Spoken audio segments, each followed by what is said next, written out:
क्या स्थिति रहा और पुलिस आगे किस तरीके से काम करेगी इस मामले में? शहर के गांधीनगर क्षेत्र में एक हत्या हुई थी जिसमें अक्षत अग्रवाल को संजीव मंडल ने मारा था।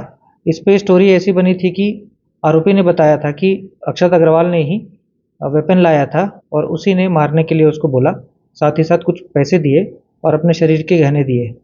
तो इस मामले को हमने और जांच करने के लिए गांधीनगर गुजरात में ब्रेन मैपिंग, पॉलीग्राफ और नार्को टेस्ट के लिए आरोपी को भेजा था कोर्ट से परमिशन लेकर।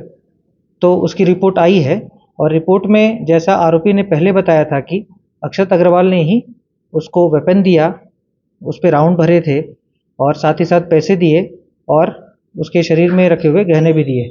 तो ये स्टोरी जो आरोपी ने प्रथम दृष्टया हमारे सामने रखी थी, जिसके हिसाब से हमने विवेचना की थी, उसी की स्टोरी की पुष्टि हुई है गांधीनगर के रिपोर्ट के पश्चात, जिसमें ब्रेन मैपिंग, पॉलीग्राफ और नार्को टेस्ट में जो स्टोरी जैसा कि आरोपी ने बताया था कि अक्षत अग्रवाल ने ही वेपन लाया था और उसी ने उसको मारने के लिए बोला और साथ ही साथ ये भी बताया कि आप गहने रख लो और पैसे भी ले जाओ।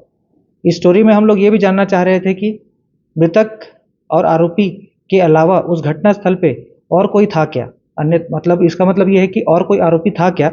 तो इस संबंध में हमको वो रिपोर्ट नेगेटिव आई है। इसका मतलब ये है कि आरोपी के अलावा वहाँ पर कोई दूसरा आरोपी नहीं था, केवल एक ही आरोपी था वहाँ पे।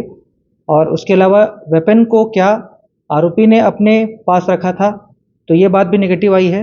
वेपन को मृतक ने ही अपने साथ लाया था और उसको अल्टीमेटली आरोपी को दिया और उससे हत्या कारित की गई।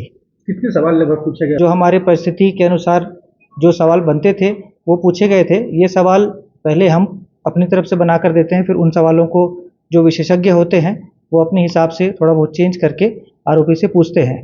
तो ब्रेन मैपिंग, पॉलीग्राफ और नार्को टेस्ट में तीनों के लिए अलग अलग सवाल बनाए गए थे और तीनों जो तीन अलग अलग टेस्ट होते हैं उनके तरीके अलग अलग होते हैं और इन अलग अलग तरीकों से भी केवल एक ही बात की पुष्टि हो पाई थी कि आरोपी ने जो वेपन उसको मिले थे वो अक्षत अग्रवाल ने ही लाए थे, उस पे राउंड भी अक्षत अग्रवाल के ही थे। उसके अलावा जो पैसे दिए गए थे वो भी अक्षत अग्रवाल ने दिए थे और आभूषण भी अक्षत अग्रवाल ने ही दिए थे। इसके अलावा वहाँ पर घटनास्थल पर कोई और आरोपी नहीं था, इस बात की पुष्टि हुई है और इसी हिसाब से पुलिस ने चालान भी पेश किया है। उसको मोबाइल फ़ोन उस समय बरामद हुआ था मृतक का, वो आईफोन 15 प्रो जिसको हमने रायपुर साइबर सेल को भेजा था। उसके मेनली उसमें ये था कि जो इन्फॉर्मेशन एक्सचेंज हुआ था वो इंस्टाग्राम के माध्यम से हुआ था और इंस्टाग्राम में वैनिश मोड होता है जिसमें जैसे ही मैसेज जाता है और डिलीवर होने के पश्चात जब उसको रिसीवर उसको देख लेता है तो वो मैसेज डिलीट हो जाता है। तो हम उन मैसेज को रिकवर करना चाह रहे थे, साथ ही साथ जो उसके फ़ोन में और अगर कोई सामग्री है जिससे हमें अपने केस में कुछ मदद मिले, उन सामग्रियों को हम देखना चाह रहे थे, परंतु उसका फ़ोन अनलॉक नहीं हो पाया था क्योंकि सिक्योरिटी स्टैंडर्ड्स हाई थे। हमने अलग अलग तरीके से अलग अलग सॉफ्टवेयर का यूज़ करके और उसके पश्चात अलग अलग एजेंसी जैसे कि एनआईए है, सीबीआई है, इनसे भी हमने संपर्क किया था कि वो फ़ोन हम अनलॉक कर सकें और उसके पश्चात हम उसके अंदर की जो सामग्री है उसको देख सकें, परंतु हम उस एफर्ट में हमको सफलता नहीं मिली, उसका फ़ोन अनलॉक नहीं हो पाया था।